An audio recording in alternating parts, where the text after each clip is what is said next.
네, 시작하겠습니다. 안녕하세요. 네, 안녕하세요. 네, 일단 화면 공유하고 시작하도록 하겠습니다. 일단 개론에 관한 부분을 좀 전혀 얘기를 안 한 것 같아가지고 오늘은 공간론 혹은 이제 공간 조형론 뭐 이런 이름으로 해가지고 슬라이드 좀 준비할 게 굉장히 많거든요. 이거를 이제 설명하면서 진행을 하도록 하겠습니다. 자, 화면 보이시죠? 네. 자, 오늘은 그 공간 조형론이라는 그 이름으로 진행을 할 텐데 전반적인 내용은 이제 너무 기본적인 얘기이긴 하겠지만 공간을 조금 정의를 해보고 그것의 의미가 무엇이고 실질적으로 공간이 사람들한테 어떻게 작용하는지에 대한 전반적인 이해를 가지고 있다면은 어떤 그 공간을 이제 다루는데 조금 더 도움이 되지 않을까 이런 판단이 들어가지고 준비를 한번 해봤습니다. 우리가 이제 공간 조형론을 얘기를 하는데 사실은 이 세상의 전부가 사실은 공간이라고 하는 하나의 인터페이스죠. 인터페이스를 중심으로 해가지고 이루어지기 때문에 세상은 공간을 매개로 만들어진다. 이렇게 얘기를 해도 과언이 아닌 것 같습니다. 공간 없이 진행되는 것은 하나도 없을 것 같습니다.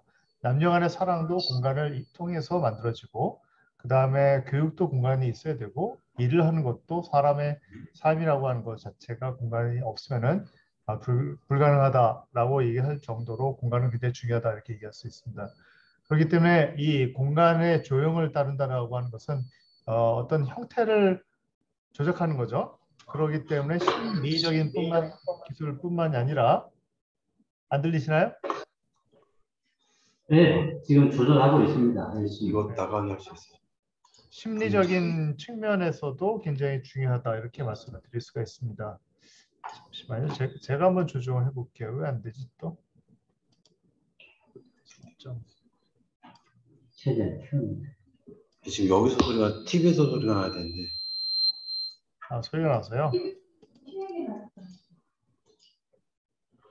시대만 연결 있으면 TV에서 소리가 날 텐데.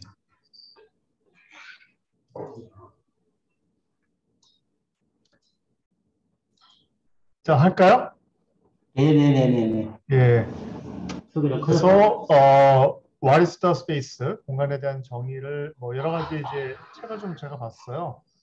그 중에서도 이제 좀 괜찮은 책들이 여기 Production of Space라고 하는 앙리 레페브라고 하는 그 프랑스 사회학자죠.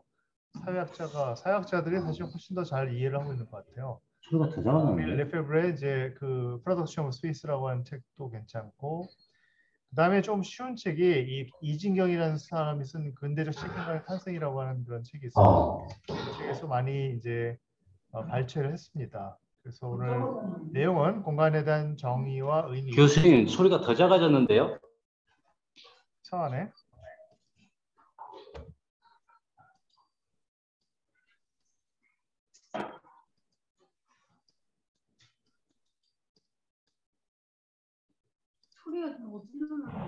자, 어떠세요? 예. 자, 좋습니다. 네네. 바로 그냥 진행할게요. 지금까지 내용 뭐 참고 도서 뭐 이런 것도 얘기한 거거든요. 그래서 네. 오늘 그 수업 내용은 이제 공간의 정의, 의미, 역사, 그리고 이제 영화 속에 등장하는 공간을 살짝 이제 소개를 하면서 공간의 어떤 이 현상이라고 하는 것 자체가 어떻게 사람들한테 보여야 되는지 이런 것들을 전반적으로 한번 보도록 하겠습니다. 뭐 조금 이제 질환의 영역일 수도 있는데 조금 빨리 넘어갈게요. 이거 안 할 수는 없을 것 같아가지고 공간이라고 하는 것을 우리가 어떤 눈에 보이고 만져지고 어떤 물리적인 그런 개념에서 공간을 이제 얘기를 할 수도 있지만 동시에 어떤 그 심리적인 그런 상태로 공간을 얘기를 할 수도 있을 것 같아요. 그래서 우리는 공간을 얘기를 할 때 영역적인 부분, 세계, 혹은 우주라고 하는 그런 어떤 그 눈에 보이는 그러니까 어떤 이 물리적 실체뿐만 아니라 눈에 보이지 않는 그 어떤 심리적이고 이성적이고 사람의 관념성이 있는 부분까지도 포함을 시킬 수가 있다. 이렇게 얘기를 할 수가 있고 그렇기 때문에 심리학이라든지 철학, 뭐 유물론, 뭐 칸트, 뭐 현대수학 이런 데서도 공간을 많이 다루고 있습니다. 그 고대 시대에는 이제 신학이라고 하는 게 있었잖아요. 어떤 신이 세상을 지배하던 시절이다. 뭐 이렇게 얘기할 수가 있는데 신의 어떤 논리에 의해서 모든 사람들이 그 논리를 따라야 되는 약간은 좀 이상한 그런 시대였던 것 같아요. 그래서 우리가 미솔로직이라고 얘기를 하잖아요. 근데 거기에 비해서 과학이라고 하는 것이 등장을 하기 시작했는데 이제 16세기 이후죠. 이거는 이 미솔로직하고 약간은 좀 반대되는 어떻게 보면 미솔로직의 어떤 일부분을 파헤치는 그런 영역이기 때문에 로직이라고 얘기를 했습니다. 이런 것들은 어떤 뭐 갈릴레이라든지 뭐 코페르니쿠스가 어떤 뭐 지동설을 하고 뭐 기타 등등의 어떤 과학적인 발견을 통해서 만들어졌고 이러한 과학적인 발견이라고 하는 것 자체가 사람이 그 과학을 사람한테 이익이 되게끔 쓰게 한다라고 하는 측면에서의 어떤 과학의 기술화되는 과정, 이 과정 속에서 소위 일어나는 기계미학이라고 하는 게 이제 만들어진 겁니다. 자, 이 기계미학이라고 하는 건 뭐냐면은 한번 예를 들어 볼게요. 옛날에 여기 제가 지갑이 하나 있는데 안 보이시죠? 안 보이네. 지갑이 하나 있는데 이 지갑을 만들려면은 장인이 가죽을 사가지고 그거를 이렇게 자르고 박음질을 하고 기타 등등 뭐 이렇게 여기 보면 이제 신용카드라든지 돈을 이렇게 넣을 수 있게끔 이 포켓을 만들고 이걸 만든 다음에 여기 이제 쇠로 된 라벨이 또 있거든요. 이 라벨을 만들고 이런 과정을 거쳐야 되기 때문에 사실은 이 지갑 하나를 한 개를 만드는데 뭐 한 달, 뭐 두 달 이렇게 시간이 걸렸던 것 같아요. 당연히 지갑의 가격은 비쌀 수밖에 없고 이 지갑이라고 하는 가죽 지갑이라고 하는 것을 소유할 수 있는 사람은 귀족과 같은 그런 특권 계층밖에 없었던 거죠. 자, 이 얘기를 조금 더 현실적으로 말씀드리면 핸드폰 얘기를 해볼게요. 15세기에 핸드폰이 있었는데 만약에 그 핸드폰을 하나 만드는데 그 당시에는 장인 혼자서 모든 부품과 디자인과 유리 그다음에 뭐 안에 들어간 소프트웨어까지 모든 걸 다 만들었어요. 그래서 이거 하나 만드는데 1년이 걸렸어요. 당연히 이 1년 걸려서 만든 핸드폰 한 개를 이 장인은 한 1억 정도를 주고 팔았던 것 같아요.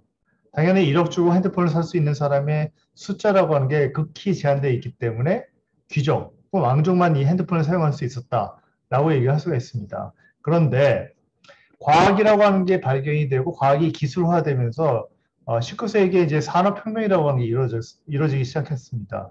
자, 이 산업혁명이 이루어지니까 어떤 일이 벌어지냐면은 이 핸드폰을 예전에는 이제 너무 비싸가지고 이제 장인이 하나씩 다 만들었는데 이제는 분업화, 자동화, 체계화 이런 과정을 통해 가지고 한 사람이 핸드폰을 예를 들어서 뭐 한 10,000개를 찍어낼 수 있는 거예요. 그렇게 되니까 예전에 그 핸드폰을 사용할 수 있었던 귀족이나 왕족 이외에 일반 평민들이 이것을 사용하기 시작한 거예요. 엄청난 사건이었고 이 과정을 통해 가지고 사람들이 아니 어떻게 내가 이 핸드폰을 사용할 수 있게 되었지? 라고 곰곰이 고민을 하기 시작한 거예요. 자세히 고민을 해봤더니 이 기계라고 하는 것이 우리의 삶을 이렇게 윤택하게 해주는구나 라고 하는 사실을 발견하게 되고 그때부터 이 기계를 뜯어보기 시작한 거예요. 그래서 이 기계를 딱 뜯었더니 속에는 어떤 것들이 있어요? 디자인이고 나발이고 가장 이성적이고 수학적이고 과학적인 산물이잖아요. 기계가 예를 들어서 핸드폰이 멋있는데 핸드폰이 참 예쁘죠. 근데 이거를 뚜껑을 뜯어가지고 분해를 한번 해보세요. 그 분해된 부품이라고 하는 것은 이성적인 부분 이외에는 아무것도 없습니다. 그래서 사람들은 어떤 물질적인 풍요를 가져다 주는 원인이 뭔가 19세기에 따져봤더니 기계야. 그런데 이 기계를 자세히 뜯어봤더니 이 안에는 이성적인 것밖에 없는 거예요. 그러면서 이 기계 미학이라고 하는 게 유럽 전역에 펼쳐지고 사람은 이러한 기계 미학을 중심으로 이성적인 사고를 하기 시작한 거예요. 자, 이성적인 사고를 하고 있을 때 정권을 잡았다는 건 좀 그렇고 파워를 딱 잡은 국가가 있어요. 그게 어딜까요? 그게 바로 독일입니다. 독일이 어떤 그 표준화라든지 이런 작업을 하면서 이런 기계 미학하고 정말 매칭이 잘 되는 민족이었어요. 왜냐? 북쪽에 살던 그 게르만 민족이죠. 굉장히 차갑고 이성적이고 음식도 맛있었고 그다음에 어떤 멋이라고 하는 건 전혀 없던 그런 민족이었잖아요. 그런 민족이 밑에 내려와서 그 당시에 유행하던 기계 미학을 중심으로 해가지고 기계를 잘 만들어내기 시작한 거예요. 그러면서 기계 중심의 독일이라고 하는 국가가 만들어지게 된 거죠. 자, 이러한 상황이 벌어지면서 어떤 일이 벌어지냐면 이성에 대해서 사람들이 생각을 하기 시작한 거예요. 그리고 본인이 생각하고 있는 지각, 사실은 그렇잖아요. 우리가 생각해보면 세상이 있기 때문에 내가 있는 건지, 혹은 내가 있기 때문에 세상이 있는 건지 되게 굉장히 헷갈리죠. 사람들이 얘기했을 때는 내가 있기 때문에 나의 어떤 의식이라고 하는 게 있기 때문에 세상이 있다. 내가 의식이 없으면 세상이 있는지 없는지 잘 모르는 거잖아요. 그래서 이러한 데카르트의 어떤 그런 사상이라고 하는 것은 이성에 대한 확신을 주고 지각에 대한 신뢰를 주는 부분인데 문제는 이 휴미라는 사람과 비르켄슈타인이라는 사람이 나타나가지고 사람이 뭘 인지를 하고 생각한다는데 그거하고 실존하고는 분명히 차이가 있을 것이다. 라는 조금 어려운 얘기를 하면서 사람의 인지자극에 대한 불확실을 얘기를 합니다. 근데 어찌됐든 간에 이 데카르트를 중심으로 한 어떤 이성적인 철학에 대한 그 부분들은 칸트한테 영향을 줘가지고 공간과 시간에 대한 선험적, 내가 태어나면서 이미 경험해본 그런 경험을 기준으로 해가지고 공간을 인지하고 그다음에 세상을 인지하고 시간을 인지하는 그런 가치관이라고 하는 게 만들어지기 시작을 한 겁니다. 조금 어려운데 그냥 지나갈게요. 재밌는 걸로 합시다. 예.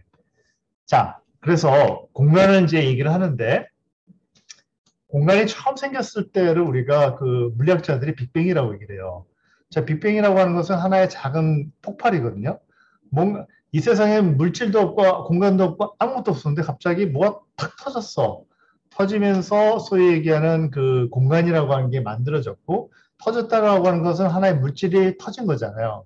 그래서 빅뱅이라고 하는 것은 결국은 물질이 탄생하고 공간이 탄생한 최초의 원인과 시작이라고 얘기할 수가 있는 겁니다. 자, 그러면 이 빅뱅을 좀 자세히 볼게요. 자, 빅뱅이 착 하고 꽝 하고 터지니까 터진 이후로 어떻게 돼요? 우주가 계속 무한히 지금 확장을 하고 있어요. 지금 현재도 확장하고 있습니다. 그래서 지금 이제 뭐 천문학자들이 달을 보면은 그 달이 계속, 아니 달이 아니라 이제 천체를 보면은 그 천체가 계속 저쪽으로 가고 있거든. 작아지고 있거든. 이걸 통해 가지고 우주는 지속적으로 확장을 하고 있거든. 왜 확장하느냐? 빅뱅이라고 하는 작은 폭발이 있었고 그 작은 폭발에 항거하는 힘이 하나도 없었기 때문에 계속 확장하고 있다라고 얘기를 해요. 즉 여기 요 바운더리 있잖아요. 바운더리가 이제 우주가 탁 터지고 나서 그러니까 여기는 없는 거죠. 그래서 탁 터지고 나서 이제 어떤 현상인데 우주는 계속 확장을 하고 있고 이 우주 속에서 우주가 얼마나 그 복잡해요. 카오스 그 상태 그 자체잖아요. 그런데 그 우주에서 사람이 알고 있는 영역이 있습니다. 그거를 우리는 질서라고 얘기를 해요. 오더라고 얘기를 하죠. 근데 이 질서라고 하는 것은 쉽게 얘기하면 우리가 원시인들 우주를 봤을 때 아무것도 모르잖아요. 그럼 다 무질서야. 그런데 그 무질서 중에서도 어떤 인간이 아는 부분들이 조금씩 생겨나기 시작한 거예요. 그걸 우리는 영역적으로 봤을 때 질서라고 얘기를 하고 나머지 부분을 무질서라고 얘기합니다. 자, 근데 중요한 것은 이 무질서라고 하는 것은 결국은 우주의 바운더리 있잖아요. 지금 현재 빅뱅 이후에 폭발을 해가지고 이 바운더리가 계속 늘어나고 있잖아요. 요 부분 있죠. 즉 우주와 우주 아닌 부분과의 그 사이에서 우리가 소위 얘기하는 신의 창조, 즉 우주가 생성이 되기 때문에 없던 것들이 만들어지는 거잖아요.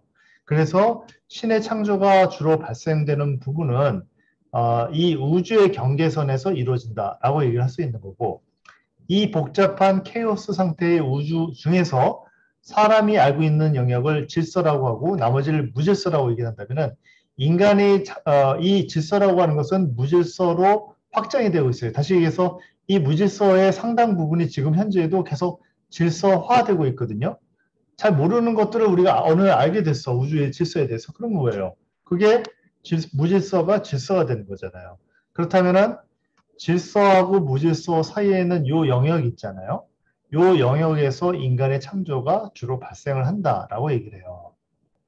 자, 그래서 정리해보면 신의 창조는 빅뱅 이후 우주가 확장된 경계선에서 이루어지고 인간의 창조라고 하는 것은 우주의 무질서로 질서화하는 인간의 문명화 과정의 경계선에서 이루어진다라고 말씀을 드릴 수가 있는 겁니다. 그래서 정리하면은 인간의 창조 행위는 무질서를 질서로 바꾸는 과정에서 발생이 된다라고 얘기할 수가 있습니다. 자, 이 얘기가 좀 이제 좀 어려워졌는데 여기서 말씀드리는 공간이라고 하는 것은 우주 속의 물질과 비물질 이 부분을 다 얘기하는 것들이죠. 우리가 인간이 통상적으로 인식하는 공간이라고 하는 것은 비물질적인 공간이지만 자세히 한번 생각해 보세요. 우리가 살고 있는 이 지금 이제 뭐 그쪽에 지금 이제 강의실에서 공간이 있잖아요. 그 공간은 물질일까요? 비물질일까요? 공간은 대부분 사람들이 비물질이라고 생각하고 있지만 사실은 물질입니다. 왜냐? 그 안에 공기가 채워져 있으니까. 우리가 이 공기 안에 있는 공기로 둘러싸여 있는 이 물질을 공간이라고 얘기를 하지만 예를 들어서 물고기 같은 경우에 어떻게 되겠어요? 물고기는 우리가 공간이라고 생각을 하지 않는 물속을 공간이라고 하잖아요. 물속과 우리가 살고 있는 이 공기로 채워지는 공간의 차이라고 하는 것은 밀도의 차이, 그다음에 점성의 차이일 뿐이에요. 사람도 움직이면서 바람을 만들어내가면서 다닐 수가 있고 물속에서도 물고기가 돌아다니면서 물길을 하면서 물의 어떤 흐름이라고 하는 게 만들어질 수 있는 것들이죠. 결국은 물질의 유동성 여부에 따라서 그 속에 기생하는 생명체가 결정이 된다라고 얘기를 할 수가 있습니다. 자, 이거 조금 어려우니까 지금 넘어갈게요. 넘어가고 중요한 것은 이 공간이라고 하는 것을 디자인을 하는 사람하고 그러니까 디자인을 하는 사람하고 건축을 하는 사람하고 약간 좀 차이를 제가 조금 느끼는 부분이 있는데 그게 뭐냐면은 건축하는 사람들은 조금 본질에 더 집중을 해요. 그러니까 파인 아트 하는 사람들이 본질에 집중을 하잖아요. 뭐 사람이 이걸 좋다라고 생각한다.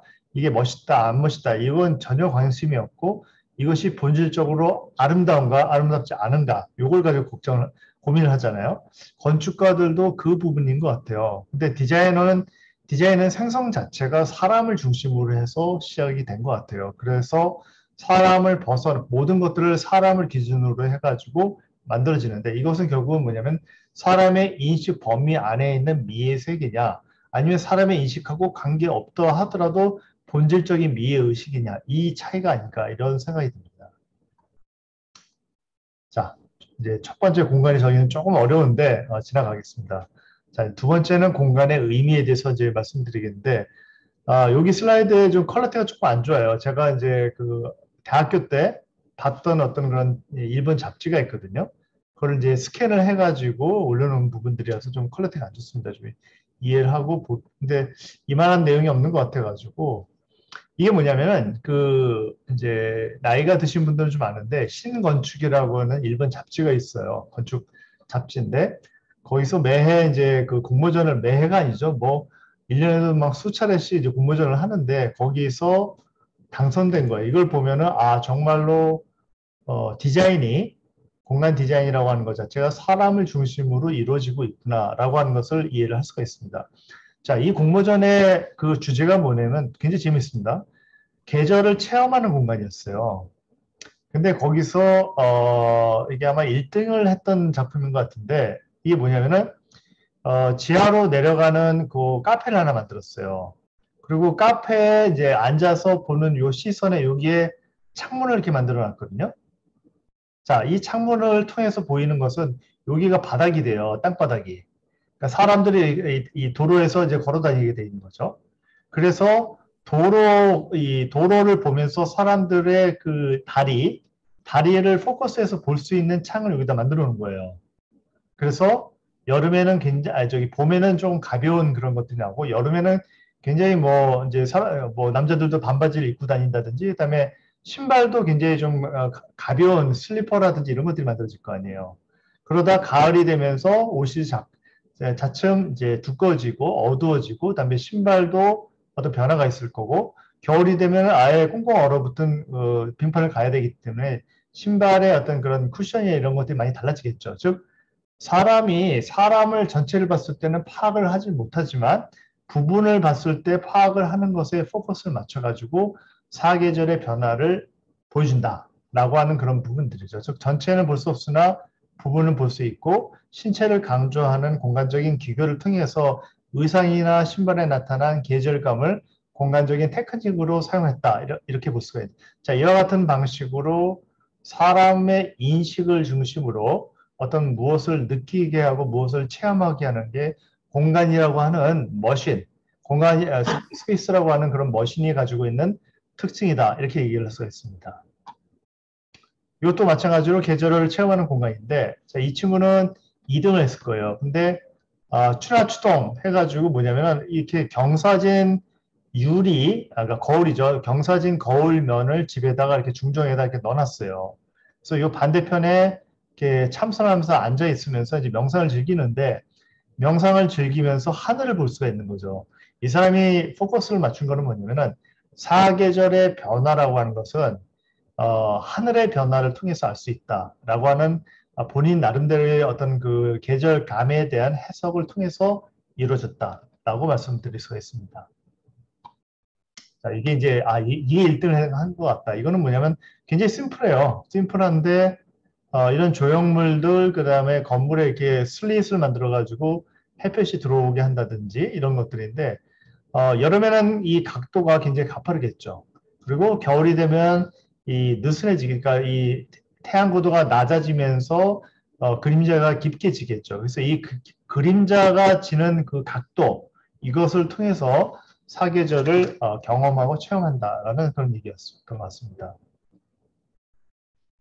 네, 이거는 조금 입선을 한 작품인데 집에다가 이렇게 회랑 공간을 만들어 놨어요. 그리고 가운데 중정 이렇게 정원을 만들어 놔가지고 사람들이 이 회랑 공간을 돌아다니면 어차피 방과 방을 연결해 가지고 가려면은 이 회랑을 거쳐야 되기 때문에 회랑 공간을 통해서 사계절의 변화라고 하는 것을 마당에 있는 사계절의 변화를 느낀다. 뭐 이런 얘기였던 것 같아요. 뭐 비슷한 얘기죠. 이것도 이제 그런 회랑 같은 건데 어떤 포커스가 뭐 여기 보면 나무가 한 그루 있잖아요. 근데 나무가 그냥 평범하게 서 있다면 우리가 그걸 잘 인지를 못하는데 이렇게 이 복도처럼 생긴 공간의 끝에 있다라고 하면 굉장히 포커스가 되겠죠. 그러면서 나무가 춘하, 추동, 봄, 여름, 가을, 겨울 동안에 변화되는 모습을 지속적으로 볼 수 있다라고 하는 부분들이. 뭐 여기 보면 이제 물이 흘러가는 그런 이제 회랑이 나오는데 여기서 이제 겨울이 되면 이제 물이 이제 그 얼어붙겠죠. 그 다음에 봄의 물과 여름의 물, 그 다음에 가을의 물이 서로 틀리다라고 하는 부분에 착안을 해서 이와 같은 공모전을 낸 것 같습니다. 다른 건데 이거는 어반 펜트하우스라고 하는 이 공모전이었어요. 그래서 이제 1등 하는 건데 특별한 거 없습니다. 그래서 다이빙대를 하나 만든 거예요. 그래서 이 펜트하우스를 만들고 여기서 이제 옥탑층을 만들고 해서 뛰어내린다는 거예요.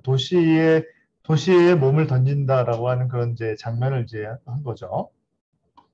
또 도시의 폭포라고 하는 것에서 이제 3등을 했던 작품인데 굉장히 재밌었어요. 폭포라고 하는 개념을 콘크리트 블록을 가지고 한다든지 어떤 물질 세계의 어떤 이런 조작을 통해 가지고 사람들한테 무엇을 보여주고 이런 내용들은 결국은 공간이라고 하는 것이 하나의 기계, 사람이 무엇을 느끼게끔 하는 그런 하나의 어떤 작용을 하는 원인이 된다라고 얘기할 수 있는 거죠. 콘크리트 폭포, 도시의 얼어붙은 폭포라고 얘기할 수가 있는 겁니다. 이 주가 저는 이제 2등을 했는데 굉장히 재밌었는데 도시의 폭포라고 하는 그런 이제 공모전이었는데 이 친구는 기구 타고 이제 하늘에 올라가가지고 물을 뿌리겠다.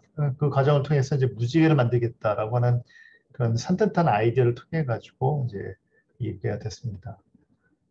자, 이건 이제 퓨처 브릿지라고 하는 그런 이제 공모전이었는데, 이제 이게 아마 러시아 사람이 당선이 됐던 것 같아요. 근데 되게 재밌게 봤어요. 이게 뭐냐면 이제 그러니까 도시 중간에 다 브릿지를 넣는 거죠. 그래서 브릿지를 넣어가지고 사실 이 부분은 뭐 창고라든지 뭐 쇼핑센터나 샵이라든지 게러지, 그러니까 뭐 차고 뭐 이런 것들로 사용하고 이 위에 부분을 이같이 농지로 만든다는 그런 개념이에요. 그래서 도시가 있는데 이 어떤 농지, 그러니까 어떤 뭐 이런 농촌과 농촌이 연결되는 브릿지를 이제 만들어 가지고 굉장히 시니컬하게 도시에서 이제 굉장히 이제 빡빡하게 사는 그런 도시 사람들을 약간은 비웃으면서 이렇게 담배를 피우면서 한심한 놈들 뭐 이렇게 얘기하는 것 같다는 느낌이 들어가지고 제가 써놨습니다. 자, 이 얘기는 결국 이 공간이라고 하는 것이 어떻게 작용하는가, 사람들한테 어떤 메시지라고 하는 것을 공간을 통해서 전달을 해주는가 여기에 대한 부분을 잘 정리가 된 그런 공모전이 아닌가 이런 생각이 듭니다. 조금 넘어가고요. 두 번째는 이제 제가 봤던 이제 몇 가지 이제 여행을 하면서 공간이라고 하는 게 이렇게 큰 힘을 가지고 있구나라고 하는 그런 부분들을 이제 사진 찍은 것들을 이제 몇 가지 가져왔습니다. 지금 이거는 지금 폴란드에 가면은 그 아우슈비츠가 있죠. 아우슈비츠가 폴란드에 있거든요. 폴란드 지명은 OECBM인데 여기 가면 이제 철조망이 이렇게 쳐져 있고 이제 이 철조망에 거치면서 이제 그 옛날에 그 기차가 가다가 오른쪽으로 들어가면은 생입니다. 그 수용소에 이제 들어가가지고 얼마 동안 사는 거예요. 그리고 직진을 하게 되면 죽음이라는 거죠. 즉 이것을 하나의 공간의 어떤 조작이라고 생각했을 때 생과 사라고 하는 것을 조작할 수 있는 것이 공간의 영역 아닌가 이런 생각이 들어가지고 삶과 죽음을 나누는 굉장히 중요한 어떤 그 디바이스로서의 역할을 한다라고 말씀을 드릴 수가 있을 것 같습니다. 이것도 참 그 아우슈비츠에서 찍은 사진인데 여기 보면은 이제 그 사람들이 여기다 있고 이제 총살 당하는 거거든요. 그래서 이건 이제 총알을 맞아도 이제 조금 이제 잘 들어가는 그 파괴되지 않는 그런 이제 콜크 같은 걸로 이제 만들어져 있고 여기 이제 사람들이 이제 고소와 헌화하는 모습들인데 중요한 것은 이 사람들이 이 총살 당하는 이 상황이라고 하는 것을 극적으로 굉장히 나치가 굉장히 잘 이용을 했어요. 사람들은 이 총살 당한 모습을 못 보게 해요. 그런데 소리는 들을 수 있게끔 이 틈을 만들어 놉니다. 그래서 사람이 이제 이끌려가면서 막 울부짖기도 하고 그 과정 속에서 이제 결국 이제 총살 명령을 내리고 총살하는 그 과정을 일부러 귀로만 듣게 함으로써 이 두려움이라고 하는 것을 배가시키는 그런 노력을 했다라고 얘기를 합니다. 중요한 것은 여기서 이 공간이라고 하는 것 자체가 어떤 죽음의 어떤 그런 상황이라고 하는 것을 연출할 수 있는 이런 바운더리를 만들어내기도 하고 이 죽음이라고 하는 상황이 만들어지는 이 공간이라고 하는 것을 소리로만 들을 수 있는 공간적 영역을 또 이 왼쪽에다 만들어 놓는다는 그 사실 자체가 공간이 사람한테 그러니까 이 나치가 공간을 이용해서 얼마나 사람들한테 공포심이라고 하는 것을 만들어주기 위해서 노력을 했는가 이 부분을 느낄 수 있는 상황이었다고 얘기할 수가 있습니다. 마찬가지죠. 여기 아우슈비츠 보면은 어떤 영역이라고 하는 것이 이렇게 돼 있어가지고 이 영역 안에 있으면은 갇힌 사람이 되고 그 다음에 영역 밖에 있으면은 안 갇힌 사람이 되는 거잖아요. 참 재밌는 게 그 교도소나 뭐 아우슈비츠 뭐 이런 데도 보면은 영역을 만들어 놔요. 영역을 만들어 놓고 그 영역이라고 하는 것을 공간적인 어떤 요소를 통해 가지고 공간화 시킵니다. 그래서 A 공간은 안 좋은 거고 B 공간은 좋은 것을 사람이 인위적으로 만들어 놔요. 사실은. 둘의 차이라고 하는 것은 얘는 조금 좁고 얘는 좀 넓다는 그 차이잖아요. 마찬가지로 그 아우슈비츠에는 그런 이 시체를 이렇게 태우는 그 장소인데 마찬가지죠. 이 어떤 공간 이 안에 들어가느냐 안 들어가느냐를 통해서 가스실 어떤 그 삶과 죽음이 이제 구별되는 그런 상황이 만들어진다 얘기할 수가 있죠. 자, 이게 뭐 어디냐면은 그 멕시코하고 같은 선상에서 말씀드리는 건데 멕시코하고 미국의 경계선이에요. 근데 이제 바다를 통해서 이렇게 연결돼 있잖아요. 그래서 옛날에는 이 영역이 그냥 펜스 하나만 쳐 있었대요. 그래서 사람들이 굉장히 자유롭게 다녔다라고 얘기를 하고 중요한 것은 그 펜스가 사실은 사람이 인위적으로 만들어 놓은 거잖아요. 이런 것들이. 문제는 이런 것들을 해놓으니까 어떤 자연의 흐름이라고 하는 것을 막기 시작한대요. 즉 하천 같은 경우도 이제 이쪽이 멕시코인데 멕시코에서 굉장히 더러운 것들이 모아가지고 이렇게 어디죠? 미국 쪽으로 흘러가는 것을 미국 사람들이 싫어하니까 필터링을 많이 해놨나 봐요. 자, 이 필터를 통해 가지고 사실은 필터가 없었으면 물고기나 이런 것들이 자유롭게 왕래를 했었을 텐데 사람이 가지고 있는 이기적인 마음에 의해서 만들어진 공간적 어떤 그런 제도라고 하는 것 자체가 이와 같은 자연의 흐름을 막고 사람의 흐름이라고 하는 것도 막는다고 얘기를 해요. 그래서 이거는 지금 멕시코의 티juana라고 하는 곳과 그 건너편의 샌디에고는 미국에서 굉장히 그 백인들이 이제 은퇴한 다음에 주로 찾는 데가 이 샌디에고라고 할 정도로 굉장히 온화한 이제 비싼 도시죠. 거기 비해서 이 티juana는 굉장히 낙후된 도시입니다. 사실은 옛날에는 이 경계선이 없었대요. 그냥 쉽게 왔다 갔다 하기도 하고 사실은 그 캘리포니아라고 하는 그 나라가 원래 멕시코였던 거잖아요. 그래서 이 사람들은 그냥 쉽게 왕래를 했는데 어느 날 갑자기 펜스를 치고 이제 못 가게 했다. 뭐 이런 얘기들을 하는 것 같아요. 지금 여기서 보면은 그 같은 펜스인데 이게 뭐 하는 거냐면은 이 건너편하고 여기하고 같이 음악회를 하는 겁니다. 소리를 통해 가지고. 그래서 어떤 이런 내용들이 좀 나오기도 하고요. 그리고 이 사람이 만든 이 경계선이라고 하는 것 자체는 정말 굉장히 많은 사회적인 문제를 야기시키고 사회적인 이슈를 가져오는 것 같아요. 지금 여기도 마찬가지로 그 멕시코와 미국의 어떤 경계라고 그러는데, 잘 사는 곳과 그러지 못하는 곳이 이 펜스를 하나를 두고 만들어져 있다라고 얘기를 합니다. 자, 이 정도로 어떤 경계라고 하는 것 자체는 사람이 인위적으로 만들어냈음에도 불구하고 굉장히 큰 사회적 영향을 미치고 있다라고 말씀을 드릴 수가 있는 거죠. 자, 지금까지가 공간이 가지고 있는 어떤 그런 의미라고 하는 것을 사람들한테 어떻게 적용하는가라고 하는 측면에서 풀어본 내용들이고, 그 다음은 이제 공간의 어떤 요소에 대해서 조금 말씀을 드릴게요. 공간이 어떤 요소를 가지고 있는지 여기에 관한 부분인데, 우리가 공간을 얘기할 때는 항상 말씀을 드리지만 스페이스를 우리가 계속 만든다라고 얘기를 하지만 우리 뭐 이 공간 디자이너, 실내 디자이너 중에서 스페이스를 만드는 사람은 아무도 없습니다. 실질적으로는 이 형태를 만드는 사람들이죠. 폼을 만들어 놓는 사람들이고 이 폼을 만들다 보니까 그 결과치로 스페이스가 만들어지는 그런 과정들이죠. 그래서 우리는 공간 디자이너만 스페이스를 만든다라고 착각을 하고 있는데 실질적으로 보면 그렇지 않은 것 같아요. 세라믹 디자이너도 폼을 만들고 있지만 동시에 그 안에다 공간을 만들고 그 공간을 통해 가지고 무언가를 담는 그런 역할을 하게끔 만든다는 얘기죠. 자, 이와 같이 이 스페이스하고 폼이라고 하는 건 서로 연결되어 있지만 서로 상반되는 그런 내용이라고 할 수 있습니다. 그래서 우리는 외부 공간을, 그러니까 폼을 이렇게 열심히 만들지만 그 결과치로 내부 공간이 이렇게 만들어지기도 하고요. 이런 것들도 외부에서 봤을 때는 그냥 구처럼 생겼잖아요. 공처럼. 그러나 내부에는 또 안에서 보는 구의 느낌과 밖에서 보는 구의 느낌이 서로 틀리듯이 우리는 열심히 폼을 만들고 있지만 그 결과치로 스페이스라고 하는 것은 계속적으로 창출된다라고 얘기를 할 수가 있습니다.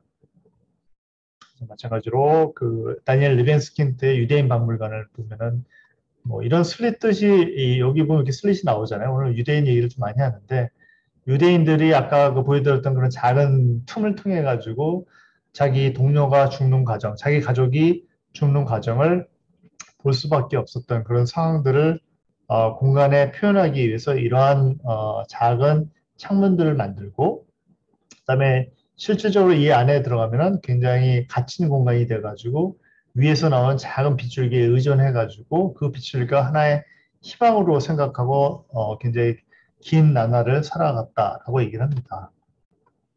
자, 우리가 구겐하임처럼 굉장히 멋있는 공간을 멋있는 형태를 디자인을 하죠. 그래서 이 디자인을 하면은 실질적으로는 그 안에는 훨씬 더 멋있는 공간이라고 하는 게 만들어질 수가 있습니다. 자연은 조금 틀린 부분들이 있는 것 같아요. 이렇게 폼을 만드는데, 물론 아닌 경우도 있는데, 폼을 만드는데, 바람이 불면서 폼을 자연스럽게 이렇게 만들죠. 그러나 그 내부 공간이 만들어지는 경우도 있고, 그렇지 않은 경우도 있는 것 같습니다. 그래서 우리는 보편적으로 공간을 천장, 벽, 바닥의 어떤 세 가지 요소로 구분을 해서 생각하는데 굉장히 많이 익숙해져 있습니다. 그런데 최근에 와서는 그렇지가 않죠. 보면은 이런 플루이드한 형태라든지 뭐 이런 걸 보면 어디까지가 벽이고 어디까지가 천정이 어디까지 바닥인지 이걸 참 애매한 상황이라고 하는 것이 만들어지고 있다. 이렇게 말씀드릴 수가 있습니다. 스페이스의 특징 중에 하나가 작은 게 있고 큰 게 있습니다. 그래서 이 스몰 스페이스도 있고 빅 스페이스도 있고 이 두 가지의 어떤 카테고리라고 하는 것은 분명히 사람들한테 굉장히 다른 영역적인 체험을 가져다 준다라고 얘기할 수가 있습니다. 지금 보는 그 그림처럼 똑같은 공간인데 오브젝트 하나, 둘, 세 개네요. 세 개를 좀 크게 그렸더니 공간에 대한 느낌이 확실히 달라지죠. 글쎄요, 그 이유는 잘 모르겠는데 얘네들이 크게 만들어진 것이 아니라 얘네들이 정상이고 요 세 개 빛이나 와인글라스라든지 브러쉬가 지금 정상이고 나머지 공간이 굉장히 작다라고 하는 그런 착각을 우리가 일으키죠. 굉장히 큰 천안문 앞에 이제 큰 광장이 있을 수가 있고 영화 큐브에서처럼 굉장히 쫓기는 그런 공간 속에서 좁은 공간들이 만들어질 수도 있습니다. 실제로 이런 그 파빌리온 같은 그 판테온 같은 그런 신전에서의 공간적인 스케일과 같은 유럽 사람들이 경험하는 그 2차 세계대전 때 영국 런던의 그런 지하철의 그런 대피소죠. 대피소에서 뭐 이 사람들도 굉장히 오래 있었다고 그래요. 이 어떤 폭격이 끝날 때까지 뭐 하루를 이제 지낼 수도 있고 뭐 그랬는데 그 공간에서의 어떤 그런 좁은 모습과는 굉장히 다른 것이 아닌가 이런 판단이 듭니다. 자, 이 빛이라고 하는 것도 굉장히 중요한 공간적 요소가 될 수 있습니다. 안도 타다오의 빛의 교회처럼 작은 슬릿을 통해서 이제 이렇게 떨어지는 빛이라고 하는 것의 소중함이라고 하는 것을 우리가 느낄 수 있듯이 마찬가지로 이런 판테온에서 떨어지는 빛을 통해서 빛이 굉장히 소중하고 그다음에 영스럽고 신과 만날 수 있는 어떤 매개체로서 역할을 할 수 있다라고 얘기할 수 있지만 동시에 에이트리움을 이와 같이 구성함으로써 실내 공간임에도 불구하고 외부의 어떤 환경적인 요소가 다 실내 쪽으로 들어올 수 있는 그런 계기를 마련하는 공간적 기교가 현대 건축에서는 많이 만들어지고 있습니다. 마찬가지로 필터링을 통해서 빛의 색깔을 조정할 수가 있고요. 그 빛의 색깔이 우리 인간한테 주는 느낌도 굉장히 틀립니다. 빛을 활용해서 어떤 엔터테인먼트의 어떤 그런 상황을 만들 수도 있고 마찬가지로 어떤 컬러, 색상이라고 하는 것도 공간에 굉장히 중요한 요소입니다. 그래서 어떤 색상을 쓰느냐, 그 다음에 그 색상을 다른 색상과 얼마나 많이 혼용을 하느냐에 따라서 전혀 다른 느낌의 공간을 만들 수가 있습니다. 자, 무채색의 어떤 그런 공간을 만듦으로써 이런 그런 미니멀한 의상이 가지고 있는 아이덴티티를 잘 표현할 수도 있고요. 그다음에 이런 미니멀한 공간이 있을 수가 있는데 그 공간을 한 가지 색깔로 칠할 수도 있고 이같이 아예 회화를 그려 놓음으로써 공간적인 느낌을 서로 틀리게 할 수도 있습니다. 텍스처하고 패턴이라고 하는 것도 굉장히 중요한 부분인 것 같아요. 그래서 어떤 공간의 요소죠. 텍스처랑 패턴도 마찬가지로 공간의 굉장히 중요한 요소고 그 요소를 통해서 사람들한테 굉장히 많은 다양한 메시지를 전달할 수가 있습니다. 같은 콘크리트라도 이와 같이 스토커로 처리해가지고 좀 거친 느낌의 그런 콘크리트가 있는가 하면은 안도타다가 쓰는 이제 어떤 차가운 느낌, 극히 차가운 느낌의 콘크리트 벽이 있을 수가 있습니다. 마찬가지로 이 대나무를 통해서 자연스러운 텍스처를 형성하기도 하고 이러한 수직적인 텍스처라고 하는 것 자체를 모방을 해서 이 같은 그 플라스틱 계통으로 해가지고 이렇게 만들어낼 수도 있고요. 그다음에 이런 벽돌의 어떤 느낌들, 그다음에 이렇게 돌을 쌓는 것의 느낌들 서로 틀리죠. 뭐 다 틀립니다. 이런 어떤 그 알루미늄 패널 계통의 느낌과 벽돌의 느낌이 서로 텍스처가 틀리듯이 패턴도 틀리고 마찬가지로 사람들한테 주는 느낌도 굉장히 차이가 있다는 것을 우리가 빨리 발견을 해야 됩니다. 같은 얘기고요. 굉장히 그런 하이테크한 건물 같은 경우도 이런 느낌과 약간 좀 세미 클래식한 그런 느낌이 틀릴 수가 있고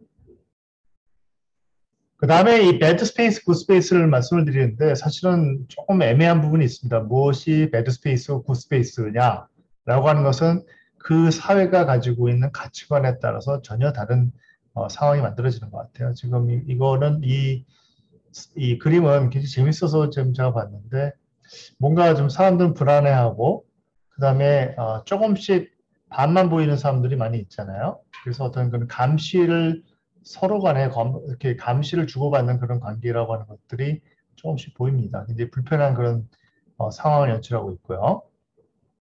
실제로 이제 2차 세계대전 때 그런 폭격을 피해서 지하 대피소, 그러니까 이게 지하철 선로거든요. 선로로 이제 온 사람들의 어떤 그런 그 모습이죠. 굉장히 비좁은 데서 여러 사람들이 같이 잘 수밖에 없었던 그런 것들이고, 거기에 비해서 이제 최근에 우리 주택이라고 하는 것은 요즘은 참 인테리어가 참 전망이 좀 좋다라고 생각하는 게, 옛날 우리 어렸을 때는 그 뭐 한 지붕 세 가족 해가지고 집 한 채에 주인이 살고 새를 이제 두 사람을 더 줘가지고 그 두 사람은 방 한 칸에 5명씩, 6명씩 혹은 10명씩 살았잖아요. 그래서 집 한 채에 거의 뭐 15명 이렇게 살던 그런 시절이 있었는데, 지금은 어떤가요?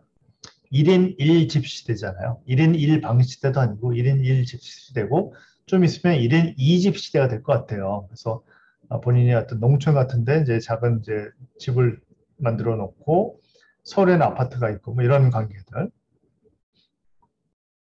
뭐 이렇게 어떤 그 심야 시간에 이 같은 카트가 하나밖에 없는 미국의 어떤 썰렁한 그런 마트의 주차장이죠. 그것이 가지고 있는 어떤 스페이스의 성격과 사람들이 굉장히 작죠. 이건 굉장히 광활하죠. 이거는 굉장히 작지만 사람들이 모일 수 있는 그런 단서를 제공하는 그 스페이스랑 서로 틀리다라고 얘기할 수가 있습니다. 이게 이제 그 미국 사회의 가장 전형적인 그런 오피스 이상적인, 그러니까 자본주의 자본가들을 위한 가장 이상적인 이제 사무실 형태라고 그러는데, 대표는 항상 이 감시를 할 수가 있습니다. 이 사람들은 감시를 당하기 때문에 기분은 나쁘지만 열심히 또 일을 할 수밖에 없는 부분들이고요. 그다음에 어떤 그런 그 그로데스크한 그런 그 공간을 이제 생각을 해야, 지킬 박사와 하이드시 나오는 공간이거든요. 공간의 어떤 그런 형태적인 부분을 좀 보도록 할게요. 라인이라고 하는 그 어떤 선적인 부분들이 많이 공간에 존재를 하게 돼 있죠. 선이라고 하는 것은 우리가 자연 속에서 굉장히 쉽게 발견되는 수평선, 그다음에 위에서 내려오는 어떤 이런 번개들에 대한 선들, 하늘의 어떤 그런 구름을 가르는 그런 선들, 굉장히 선적인 요소가 많이 있죠. 사람의 어떤 그런 체형적인 부분에서도 우리는 선을 많이 발견할 수가 있습니다. 마찬가지로 공간에서도 선적인 것들이 굉장히 많이 있게 돼 있죠. 이와 같은 어떤 스파이럴한 그런 무한 곡선이 나오기도 하고, 그 뒤에 이제 어떤 그런 트러스 구조를 통해 가지고 이런 만들어지는 부분들도 마찬가지고, 어떤 공간의 요소 중에 라인이라고 하는 것은 굉장히 중요한 요소가 될 수 있다라고 얘기했습니다. 이 라인이라고 하는 것이 이와 같은 좀 야만스러운 그런 걸로 바뀔 수도 있고, 그 다음에 이게 뭐죠? 아르데코죠. 프랑스 아르데코처럼 어떤 그런 그 식물의 줄기 이런 데서 모티베이션을 가져와서 어떤 조형적 언어로 사용될 때, 그때도 라인은 많이 사용이 됐었습니다. 선적인 그런 부분들이 현대 건축, 현대 인텔리전스도 많이 등장을 하고 있고요. 그렇죠? 라인에 관한 부분. 선적인 것들이 사실 많습니다. 따져보면. 그다음에 면적인 부분들도 많이 있죠. 어떤 클림트의 어떤 그런 그 그림에서도 이런 것들이 있고, 칸데스케 뭐 이런 구성주의라든지 어떤 이 면적인 부분들은 서구의 어떤 현대 미술에서 많이 발견할 수가 있고, 그거를 기초로 해가지고 여러 조형물들을 만들기도 하고요. 그것이 공간에 적용되기도 합니다. 그래서 이 면을 보면서 공간의 가장 중요한 핵심적인 월과 바닥과 천장을 구분을 하기도 합니다.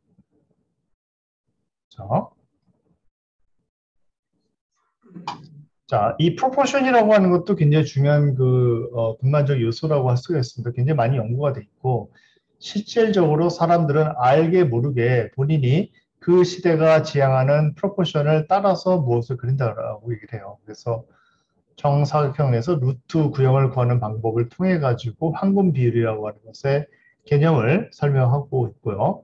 이 황금 비율의 개념이 결국은 우리가 지금까지 만들어 놓은 수많은 그 아름다운 건축물의 가장 기본적인 그런 그 프로포션을 유지하고 있다라고 얘기를 할 수가 있습니다. 자, 이와 같이 멋있는 그림도 그리는 사람은 그냥 그렸을 것 같아요. 근데 따져봤더니 본인이 부지불식간에 하나의 일정한 프로포션을 가지고 그렸다라고 하는 사실을 우리는 쉽게 발견할 수가 있습니다. 마찬가지죠. 알루미늄의 사람들, 프로포션과 그래서 눈에 보이지 않는 선들을 통해 가지고 이런 프로포션을 우리가 구현하고 있다라고 얘기할 수 있습니다. 뭐 몬들리안은 뭐 가장 대표적인 황금비를 사용하는 그런 이제 작가라고 할 수가 있죠. 근데 이와 같은 그 프로포션에 관한 개념이 사실은 그냥 끝난 것이 아니라 현대 건축으로 옮겨오면서 치수를 만드는데 결정적인 역할을 하게 됩니다. 그래서 이 프로포션이라고 하는 것은 그냥 눈에 보이는 프로포션, 황금 비율, 멋있다 이것에서 끝나는 것이 아니라 그거를 중심으로 해서 사람이 만들게 되는 모든 공간의 수치, 치수에 관한 부분들이 결정이 되기 시작합니다. 그래서 우리가 모듈러라고 하죠. 그래서 사람이 섰을 때 손이 닿는 부분, 그다음에 손 아래가 닿는 부분 이런 것들을 기타 등등을 고민을 하면서 문 손잡이의 위치를 한다든지 천장 높이를 결정한다든지 이런 부분들이 나올 수가 있습니다. 그 다음 중요한 부분이 이제 이 시메트리냐 어시메트리, 즉 대칭이냐 비대칭인데 참 재밌는 게 모더니즘 시대 이전에는 거의 대부분이 다 대칭이었어요. 진짜 건물들이. 아닌 게 그렇게 많지 않았던 것 같아요. 우리나라도 그렇죠. 우리나라도 근대화가 되기 전에 어떤 기와집을 짓는다든지 심지어는 뭐 초가집을 짓는 경우에도 시메트리라고 하는 것을 많이 구현을 했었고 부자일수록 조선시대 그다음에 고려시대 마찬가지로 부자이면 부자일수록 이 시메트리라고 하는 것을 훨씬 더 선호했다라고 얘기를 해요. 왕은 극도의 시메트리를 이제 제안을 하고 있잖아요. 사실은 왕굴 뭐 이런 것들은 그렇죠? 그 이유는 사람이 그 대칭이어서 그런 것 같아요. 사람 다 대칭이잖아요. 그렇죠? 근데 어느 날 갑자기 이 비대칭의 어떤 관념을 누군가 현대 건축을 하면서 만들어낸 것 같은데 그 관념의 세계 이후로 세상은 비대칭이라고 하는 것도 아름다울 수 있다는 것을 발견하게 된 것들이죠. 여기 보면 굉장히 대칭적이죠. 이제 백인 여성이 옷을 벗고 있고 흑인 여성은 옷을 입고 있고 이것이 굉장히 대조가 되게끔 그렇게 좀 구성이 돼 있고 뭐 이렇게 시메트릭한 그런 시대도 있었지만 이렇게 어시메트릭한 그런 시대도 있고 근데 이 시메트리라고 하는 것은 굉장히 어떤 이제 세상에서 많이 발견을 하죠. 여러 가지 이유로 해가지고 그렇죠? 가로수도 한쪽만 심는 경우는 없잖아요. 양쪽 다 심고 문도 뭐 옛날 문 같은 경우는 이제 아주 극도의 그런 그 시메트리를 제안을 하고 있고요. 뭐 종교 시설들 근데 이제 모던 건축으로 오면서 좀씩 달라지는 것 같아요. 그래서 빌라 스타인 르꼬르비지의 작품이죠. 뭐 이렇게 대칭적인 것 같은데 비대칭이라고 하는 요소를 조금씩 넣기 시작을 한 것 같고 그런 와중에서도 어떤 이 실내 공간이라고 하는 것은 여전히 지금 그 극현대로 오기 전까지는 이렇게 대칭적인 것들을 선호했던 것 같아요. 예, 그래서 대칭이 있었는데, 그렇죠? 최근에 가서는 이게 비대칭이라고 하는 것들이 만들어지기도 하고, 그렇죠? 그다음에 이제 어떤 이런 반복적, repetition과 variation, 즉 반복이라고 하는 것들이 이제 어떤 공간상에서 그 제한되기도 하고, 이러한 repetition 속에서 약간의 어떤 variation이라고 하는 것들로 만들어지기도 하고, 기둥도 마찬가지로 이제 그 반복되면서 이제 심어져 있고, 그 가운데서도 약간씩의 어떤 변화라고 하는 것을 만들려고 노력을 했던 것 같습니다. 신전들 보면은 이제 극도의 어떤 그런 반복이라고 하는 게 만들어지고 있고요. 자, 이와 같은 반복은 좀 재밌는 것 같아요. 어떤 그 산토리니 같은데, 그 이집트의 저기 그리스의 산토리니 같은데, 이와 같은 이제 곳에서는 반복이라고 하는 것은 분명히 존재를 하는 것 같습니다. 하지만 각각의 요소들이 약간의 변화를 가져옴으로써 훨씬 자연하고 유사한 형태로 만들어지고 있다는 것을 발견할 수가 있죠. 마찬가지로 이제 근대 건축에 들어오면서 그런 그 창호라든지 이런 것들이 반복이 되는 그런 상황이라고 하는 것이 연출되기도 하고요. 현대도 그래요. 그래서 그 라데팡스 저기 공원이죠. 라데팡스 공원에는 이제 베르나르 추미가 설계했던 그 수많은 건 아니죠. 이 많은 숫자의 폴리라고 하는 것들이 이렇게 같은 간격으로 이렇게 심어져 있습니다. 사람들은 이 공원을 돌아다니면서 폴리를 경험하고 경험된 폴리를 통해 가지고 공간의 어떤 그런 느낌들을 이제 취득을 한다 이렇게 얘기할 수가 있는 것들이죠. 실제로 만들어지는 그런 상황들이고요. 뭐 고대라든지 뭐 아니면 그 네오 르네상스 뭐 이런 시대에도 마찬가지로 반복적인 요소라고 하는 것은 공간 속에서 많이 발견이 됩니다. 그리고 그 발견되는 반복이라고 하는 것은 고정적으로 반복만 되는 것은 아니고 똑같은 형태 반복이 되는 것은 아니고 살짝 작은 베리에이션을 가지고 있다라고 얘기를 할 수가 있습니다. 자, 반복과 베리에이션에 관한 부분들이죠. 약도 이게 비슷한 것 같아요. 왜냐면 반복되고 유사하고. 그런데 이 베리에이션을 조금 더 강조를 하면은 이 리피티션이 사실은 많이 사라지게 돼 있죠. 그래서 보면 반복이 되고 있지만 베리에이션을 줌으로써 전체적인 느낌이라고 하는 것을 변화시키기도 하고 스페인에 있는 이제 그 아파트입니다. 아파트인데 이제 똑같은 창호와 발코니의 모습이 약간씩 변화를 주면서 전체적인 변화를 가져다 주고 있고요. 마찬가지 작품이죠. 그런 어떤 공간적인 상황이 반복이 되고 있고 동시에 어떤 변화라고 하는 것들이 만들어지고 마찬가지죠. 일을 진행한다든지. 그 다음에 특징 중에 하나가 이제 어떤 스페이스죠. 그래서 무엇을 담을 수 있다라고 하는 그런 강점을 가지고 있는 스페이스라고 하는 것이 있는데, 자, 이 스페이스는 참 재밌는 게 스페이스가 잘 만들어졌을 때는 이런 형태일 거예요. 이렇게 인플레이트 돼 있다라고 하잖아요. 그러니까 속에 뭔가 다 채워져 있으면 이런 모습일 거예요. 그런데 얘를 해부해가지고 잘라놓으면 이런 모습이 되는 거죠. 제가 군대에 있을 때 그림을 그릴 줄 안다고 이렇게 막 포스터 경진대회 가서 뭐 1등하고 그래서 휴가도 받고 그랬거든요. 근데 어느 날 갑자기 제가 차출돼가지고 헌병대, 수방사 헌병대에 이제 가가지고 뭘 작업한 게 있어요. 그게 뭐냐면 판넬을 만들래요. 판넬을 만드는데 이게 뭐냐면 이제 군대에서 나오는 사고들 있죠. 이게 뭐 교통사고도 있고 뭐 폭탄이 터진 경우도 있고 그다음에 뭐 총을 쏘다가 맞아가지고 죽은 경우도 있고 자살한 경우도 여러 가지 케이스가 있는데 그걸 이제 각각 나눠가지고 판넬로 만들어가지고 전시를 하려고 그래요. 그래서 군인들이 그걸 보고 이제 사고 안 치게끔 하는 그런 이제 목적인데 중요한 것은 그때 끔찍한 사진을 참 많이 봤는데 제일 끔찍했던 게 저는 머리가 터진 것 같아요. 머리가 터지면 진짜 이런 모양이 돼요. 그래서 이런 피부가 있고 뇌는 다 없어져 버리고 그다음에 눈알이 이렇게 있고 그러니까 이게 우리가 이렇게 3차원으로 됐을 때 그런 모습은 아닌 것 같아요.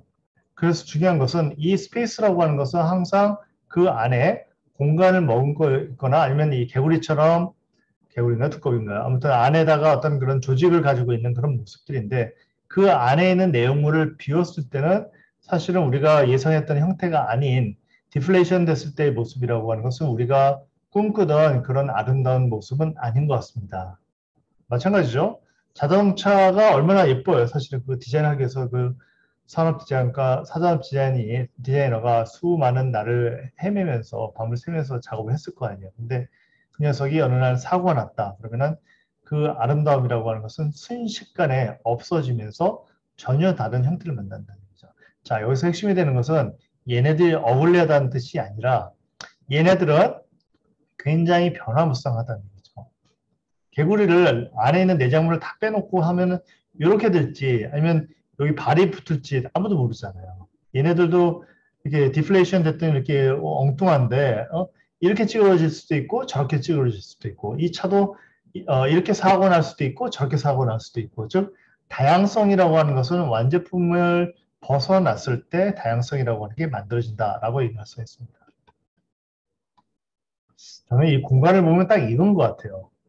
옷을 봐도 이 느낌이 나는데 옷이라고 하는 것을 보면 어때요? 옷을 딱 입었을 때 날개를 단다고 그러잖아요. 옷을 잘 입으면 그 사람은 굉장히 다리가 길어 보이기도 하고 또 이제 굉장히 건장해 보이기도 하고 그다음에 어떤 여자가 입었는데 그렇게 날씬한 여자가 있는데 옷을 딱 입으니까 너무너무 날씬해 보이고 이러한 신체의 어떤 원래 본질이라고 하는 것을 왜곡을 시키고 변화를 시키고 전환을 시키는 게 옷이 가지고 있는 이러한 내용이라고 한다면 이것도 보면 여자가 옷을 벗고 있는데 이러한 그 코끼리인가요? 코끼리 모양으로 뭘 만들고 있잖아요. 그러니까 전혀 다른 형태로 나오잖아요. 옷이 사실은 날개가 되는 게 바로 이런 이유인데 공간도 마찬가지인 것 같아요. 굉장히 왜곡을 하기도 하고 그다음에 확장을 하기도 하고 축소를 하기도 하고 여러 가지 조작을 하는 게 사람의 의지에 따라서 그 안에 들어가 있는 삶의 모습이라고 하는 것을 조작할 수 있는 게 바로 공간이 아닌가.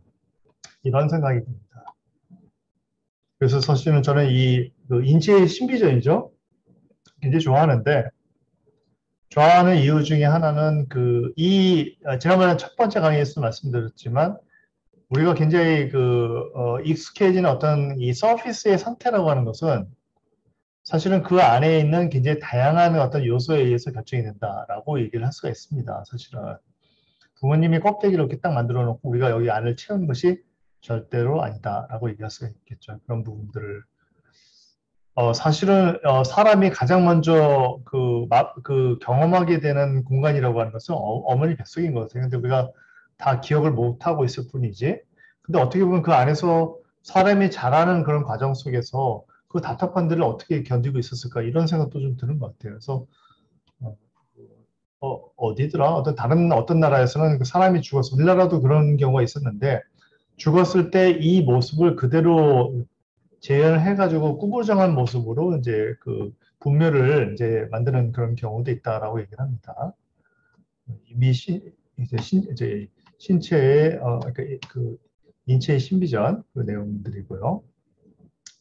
굉장히 재밌는 것 같아요. 이 스페이스의 어떤 본질이라고 하는 것을 정확하게 보여주는 그런 내용인 것 같고 마찬가지입니다. 이 껍데기가 결국은 뭐예요? 이 내용물들을 한정을 하는 게 이 껍데기잖아요. 그렇죠? 근데 이 껍데기는 내용물이 없어지는 순간 이렇게 풍선처럼 터져버립니다. 마찬가지죠. 공간이라고 하는 것도 그런 거 아닌가요? 공간도 마찬가지로 그 안에 있는 사람의 활동이라고 하는 것이 중지되는 순간 공간의 어떤 생명력이라고 하는 게 없어진다고 했잖아요. 예를 들어서 우리 남대문 이런 데 보면은 유적이라고 얘기를 하지 그거를 멋있는 뷰티풀 아키텍처라고 절대로 얘기를 하지 않죠. 그건 유적이고 유물일 뿐이죠. 더 이상 사람이 사용을 안 하잖아요. 안 하기 때문에 죽은 건축물, 그래서 유물이 된다는 얘기죠. 이런 케이스도 많이 있는 것 같습니다. 자, 이걸 기반으로 해가지고 사람하고 공간의 관계에 대해서 조금 얘기해 보려고 그래요.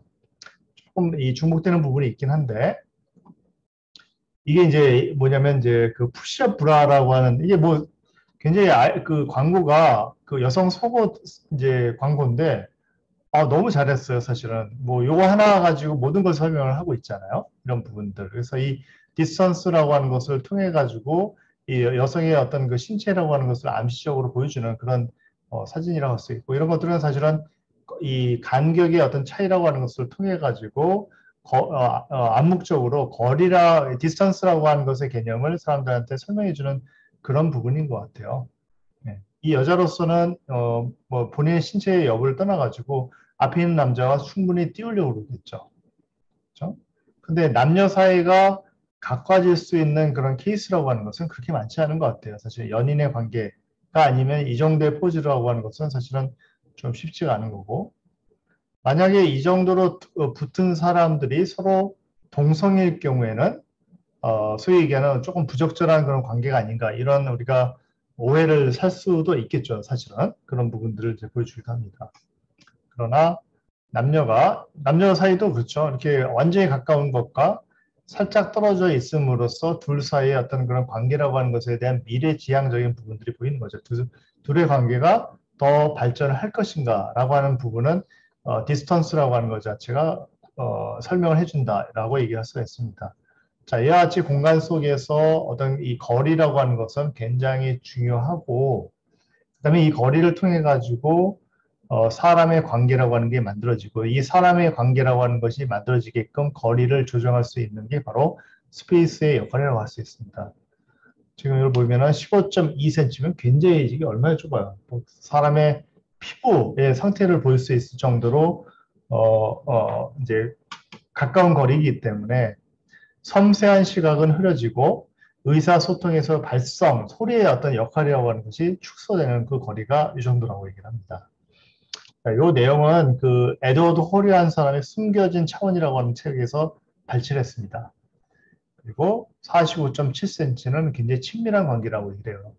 이 정도는 사실 우리가 직장 생활에서도 쉽진 않은 것 같아요. 같은 남자끼리도 45cm는 너무 좁죠, 사실. 어느 정도 한 1m?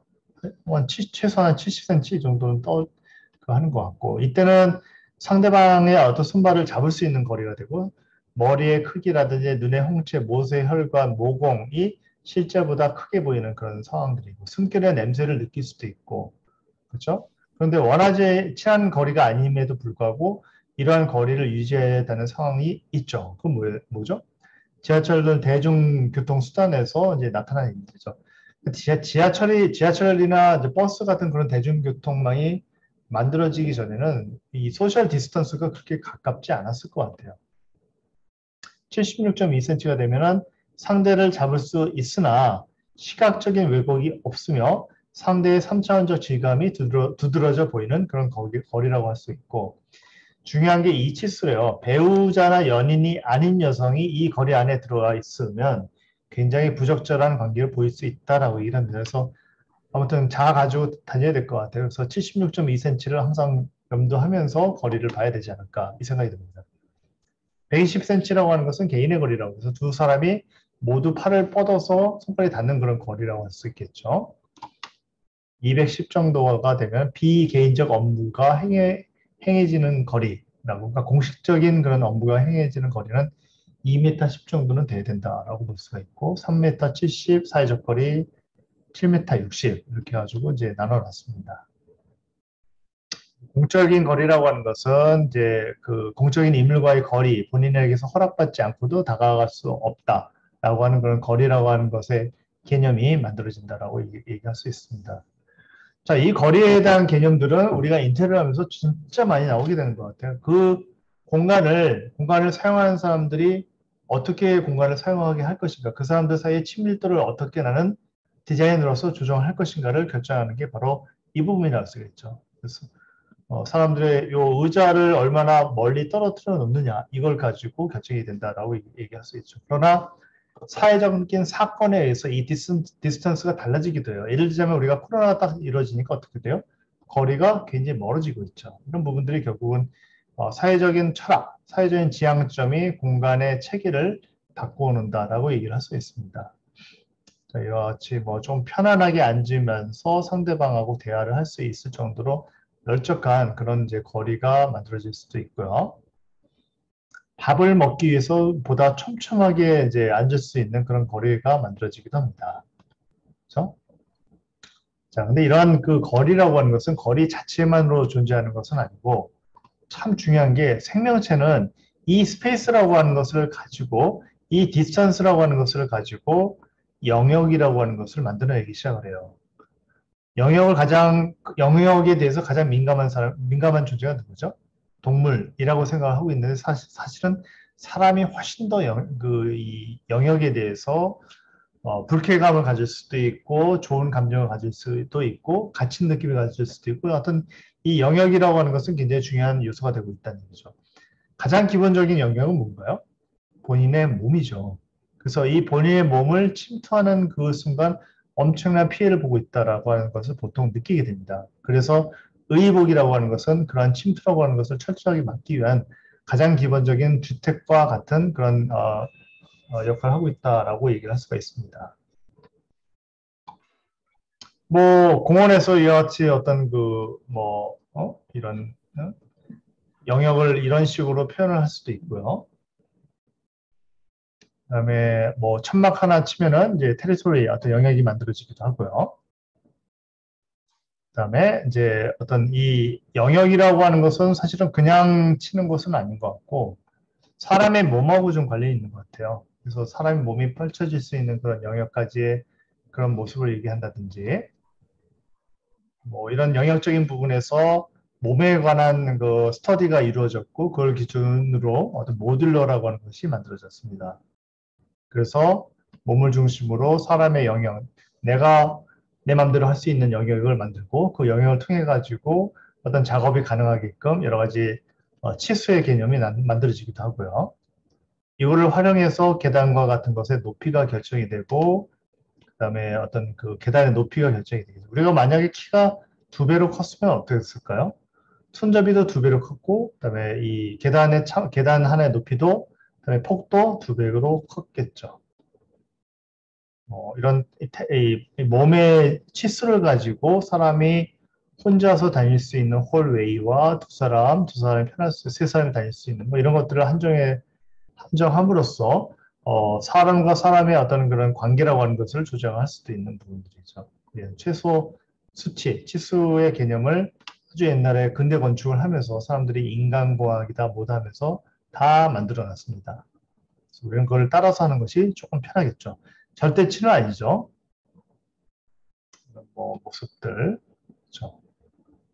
자, 이 바운더리라고 하는 것도 마찬가지죠. 사람이 그 바운더리를 굉장히 높게 쳐놓으면은 어떤 그런 그 감옥과 같은 아니면 그 티와나와 이제 샌디에고를 나누는 국경과 같은 그런 모습이 되는 거고, 그다음에 사람이 눈이 살짝 보이게, 우리나라 옛날에 조선시대 담장 같은 경우는 사대부 집안이다 그러면 살짝 보이게끔 만들어 놨잖아요. 그런 관계 속에서 만들어질 수도 있고, 낮은 담장이 있을 수도 있고, 의자가 있을 수도 있고, 혹은 이와 같은 그 바운더리라고 하는 것은 투명한 유리를 통해 가지고 시각적으로는 보이지만 물리적으로는 접근할 수 없게 하는 현대 건축의 신거술, 이 건축술을 가지고 바운더리를 한정할 수도 있습니다. 그 유리를 조금 불투명체를 사용함으로써 보다 더 한정을 시킬 수도 있고요. 그다음에 이게 뭔가요? 어떤 커튼 같은 것들을 통해서 자연스럽게 사람들이 지나갈 수는 있지만 마찬가지로 영역적인 한계라고 하는 것을 만들어 놓기도 합니다.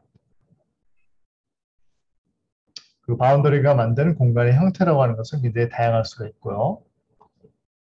뭐 내외부 공간의 차이라고 하는 것이 영역의 차이가 뭐 위에 펜스만 하나 있어도 영역이 만들어지기도 하고 뭐 심지어는 우산만 같이 써도 하나의 공간적인 느낌을 갖잖아요. 사실은 비가 오는 날 남녀가 같은 우산을 쓰게 된다. 그럼 두 남녀가 예를 들어서 무슨 썸을 타는 관계다. 그럼 이제 어떤 좋은 관계 만들어질 수도 있고, 그렇죠? 그다음에 돗자리 하나 딱 펴놓으면 이거는 우리 집 영역이 되는 거죠. 다른 집에서 절대로 침투를 못하죠. 다른 사람이 절대로 침투를 못하는 게 우리 집 돗자리가 되는 것들이죠. 그렇죠? 그래서 우리 공간은 대체적으로 아까도 말씀드렸지만 천장, 벽, 바닥 이렇게 구분을 하기도 하고요. 나무 하나가 있어도 영역은 만들어지는 거죠. 그늘이 만들어질 수 있기 때문에 그 그늘 중심으로 하나의 영역적인 효과가 공간적으로 만들어진다라고 말씀을 드릴 수가 있습니다. 그 벽체의 높이에 따라서 공간은 시각적으로 다르게 구획이 될 수가 있겠죠. 얼마만큼 높으냐에 따라서 완전히 구별되는 그런 공간이 만들어질 수도 있고 반 정도 구분이 되는 그런 공간이 만들어질 수도 있습니다. finite, 그다음에 unfinite 써놨는데 공간이 제한적이냐 아니냐 무한한 공간이냐 그 부분인가. 우주는 무한한 공간이죠. 그다음에 컵이나 아니면 우리가 사용하는 이런 공간들은 이제 유한한 그런 공간이라고 할 수 있기 때문에 무엇을 담을 수가 있고 우주 공간은 담을 수가 없습니다. 자, 어딘가를 집중을 하게 하는 그런 이제 공간이 있을 수가 있고 서로 각자 해처를 할 수 있게끔 만드는 diffuseness를 할 수도 있는 그런 확산을 시킬 수 있는 공간이 있을 수도 있습니다. 자, 스페이스라고 하는 것은 항상 위계가 있습니다. 스페이스 앤 하이라키라고 하는데 나라고 하는 존재가 내 방이라고 하는 하이라키가 있을 수가 있고 그보다 영역이 조금 더 넓어지면 우리 집에서 우리 아파트가 되고 우리 아파트와 우리 아파트가 만나서 단지가 되고 그 단지 영역이 조금 몇 개가 합쳐져 가지고 우리 동네의 개념이 만들어지죠. 이건 뭐예요? 인간이 자신을 중심으로 한 다양한 단계의 공간을 스스로 만들고 있다. 의식적으로 만들고 있다라고 하는 것을 보여주는 사례라고 할 수가 있습니다. 그다음에 어떤 이 디테일, 물질을 볼 때 그 물질, 즉 어떤 건축물의 물질적 요소에 해당하는 것들을 사람의 비전으로서 얼마나 깊숙이 관찰할 수 있는가에 관한 부분입니다. 이런 것도 이제 스페이스를 끝에를 한정을 해주느냐 안 해주느냐에 따라서 느낌이 많이 틀리죠. 이거는 뭔가 공간이 이렇게 뚫려가지고 좀 허접한 뭔가 좀 침투가 될 수도 있고 그런 느낌이 나는데 이 거리는 다 똑같거든요. 얘는 모서리를 이렇게 막아놨더니 뭔가 좀 더 한정이 되는 듯한 그런 공간의 느낌을 가질 수 있다라고 얘기를 합니다. 영역과 비전에 관한 부분들, 어떤 모서리에 관한 얘기들이죠. 프레드릭 키슬러라고 하는 건축가인데 이 사람이 이제 소위 얘기하는 전시의 개념을 최초로 만든 사람이에요. 근데 이 사람 같은 경우는 사람이 있고 이 사람을 중심으로 바닥, 벽, 천장을 다 활용해서 전시에 활용하는 것을 전시의 가장 기본적인 모델로 제시를 했습니다. 그다음에 마지막으로 이제 어떤 영화 속에 등장하는 공간을 통해 가지고 영화 한 편이에요. 근데 영화를 보는 건 아니고 영화 뭐 잘 아시는 영화인데 이 알프레드 히치콕이라는 사람을 저는 되게 좋아해요. 왜냐면은 건축가 이상으로 공간을 정말 잘 이해를 하고 있는 사람이기 때문이다. 이 알프레드 히치콕의 그 사이코라고 하는 그 영화에서 사람이 가지고 있는 본성, 즉 이성적인 측면과 감성적인 측면이라고 하는 것이 구현이 될 때마다 공간이 어떤 역할을 하고 있는지를 정확히 보여주고 있는 영화인 것 같아요. 저는 이걸 간단하게 예전에 제가 논문을 하나 쓴 적이 있었는데 사람은 뭐 이성적인 부분과 감정적인 부분 이 두 가지를 가지고 있다라고 얘기를 하죠. 그래서 프로이드의 어떤 그런 정신 분석학에 의하면은 이성적 행동과 감정적 행동을 사람이 가지고 있다라고 하는 양면적인 부분을 이제 우리가 보여주고 있는데 이 영화에서는 그 이성과 감정이라고 하는 두 가지 카테고리가 두 가지 틀이라고 하는 것이 공간을 에워싸면서 굉장히 적절하게 공간이 그 역할을 도와주고 있습니다. 그래서 영화에 등장하는 공간은 이러한 이성적 행동과 감정적 행동에 대응하는 적절한 공간적 메시지를 전달하고 있다라고 얘기를 합니다. 한번 살펴볼게요. 우리가 이제 이성적 행동, 감정의 행동을 이 프로이드의 어떤 그런 내용에 의하면 슈퍼 에고와 이드로 표현하고 있잖아요. 이거는 이제 어떤 인간적인 성향들, 도덕이나 이상, 윤리, 그다음에 동물적인 성향을 절제하는 그런 모습들, 욕구를 절제하는 그런 모습이죠. 거기에 비해서 감정적인 것을 이드라고 얘기를 하는데 동물적 성향이고 범죄나 성욕, 식욕과 같은 욕구에 관한 부분들. 그다음에 성욕과 식욕은 사람들한테 왜 있을까요? 성욕이 없으면은 인류가 유지가 될 수가 없죠. 식욕이 없으면 그 인류는 계속 죽을 수밖에 없잖아요. 즉 생존을 위해서 신이 우리한테 준 선물일 수도 있고 선물이랄 수 있죠. 선물이랄 수 있죠. 그래서 그걸 통해 가지고 우리는 자연스럽게 성욕이 있고 식욕이 있기 때문에 생존을 할 수가 있는 겁니다. 자, 요 영화를 볼게요. 영화를 보면은 이제 뭐 이렇게 뭐 여러 가지 공간들이 나오는데 한마디로 얘기하면 이성적인 행동이 나올 때는 영화의 내용들이 굉장히 오픈된 공간이에요.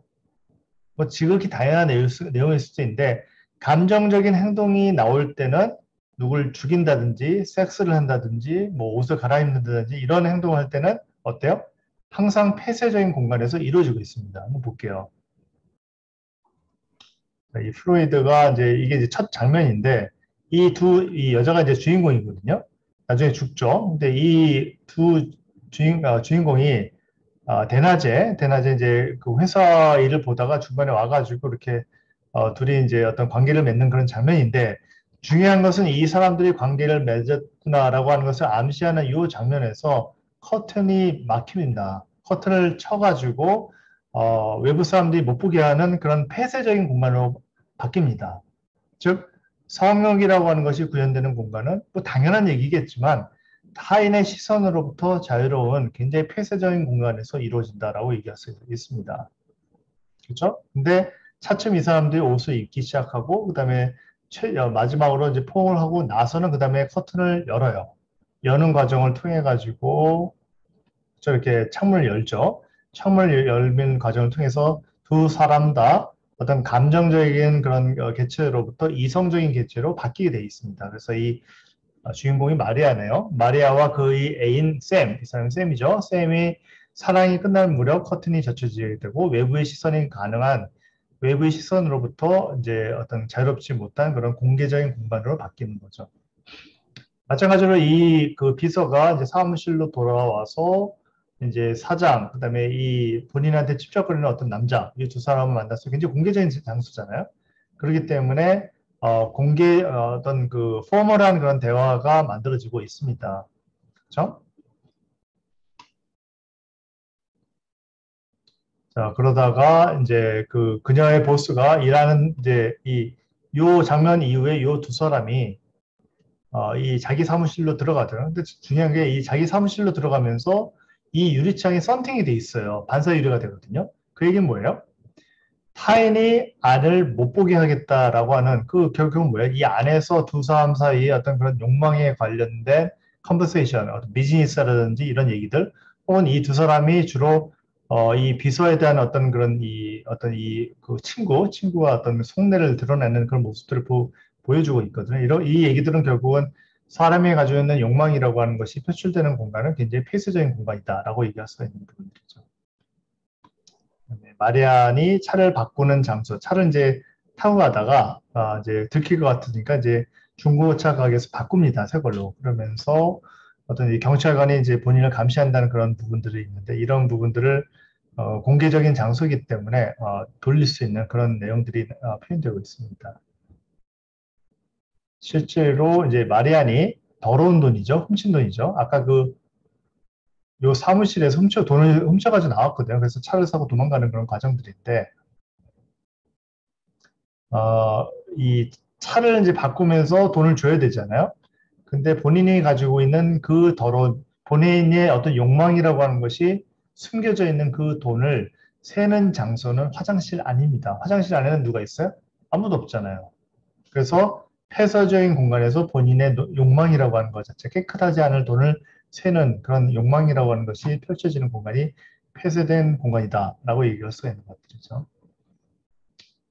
뭐 빗소리에 못 들었어요. 뭐 저저 얘기가 나와 있고 뭐 이런 부분들. 그래서 이 마리안이라는 사람이 이제 호텔로 들어와서 이제 호텔의 그 종업원인데 사이코패스죠. 사이코패스를 만나는데 두 사람이 대화라고 하는 것이 이와 같은 공적인 공간, 그 카운터 안에서는 굉장히 일반적인 내용들이 들어오고 그러나 안쪽으로 들어가면서 조금 프라이빗한 그런 대화가 만들어지기 시작합니다. 그래서 매우 공개된 공간으로부터 폐쇄된 공간으로 옮겨가면서 대화라고 하는 것 자체가 보다 긴밀해지고 달라지는 그런 모습을 볼 수가 있습니다.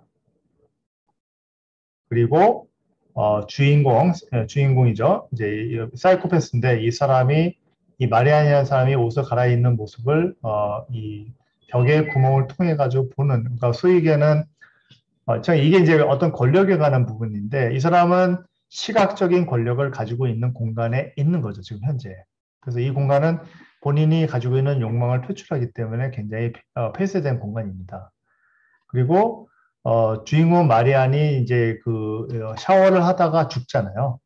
이 죽임을 당하는 공간은 굉장히 그러니까 이 호텔 안에서도 가장 안쪽에 있는 폐쇄된 공간이죠. 그 안에서 살인이 이루어지게 되어 있습니다. 살인은 공개적인 공간에서는 절대로 이루어지질 않죠.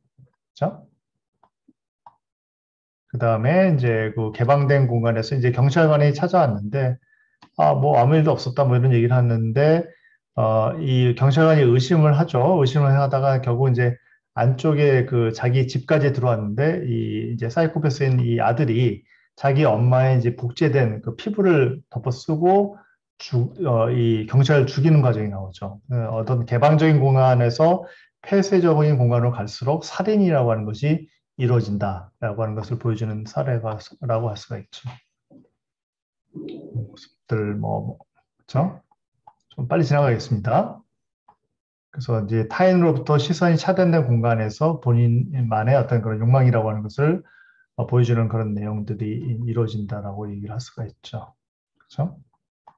좀 빨리 지나갈게요. 폐쇄된 공간에서 남을 죽이기도 하고, 이것도 마찬가지로 이제 이 사이코패스 주인공이 지하실에 가서 이 사람을 죽이거든요. 예. 노만이네요, 노만이.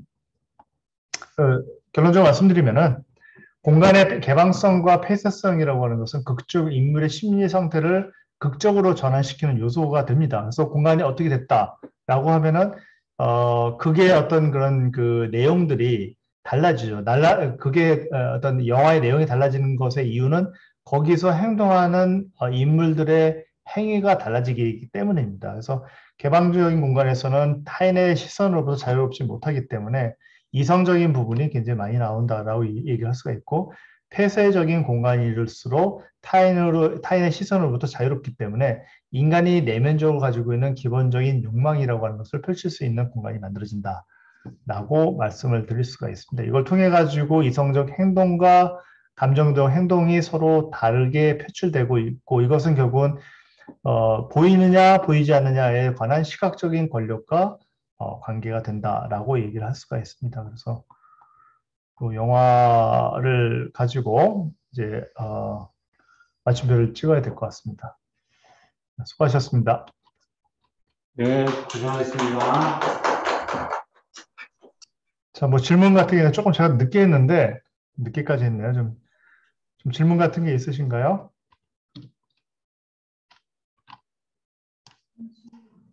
네, 없으실 것 같습니다. 네, 알겠습니다. 죄송해요. 너무 늦게 했네요. 죄송합니다. 자, 그럼 다음 시간에 뵙겠습니다. 감사합니다.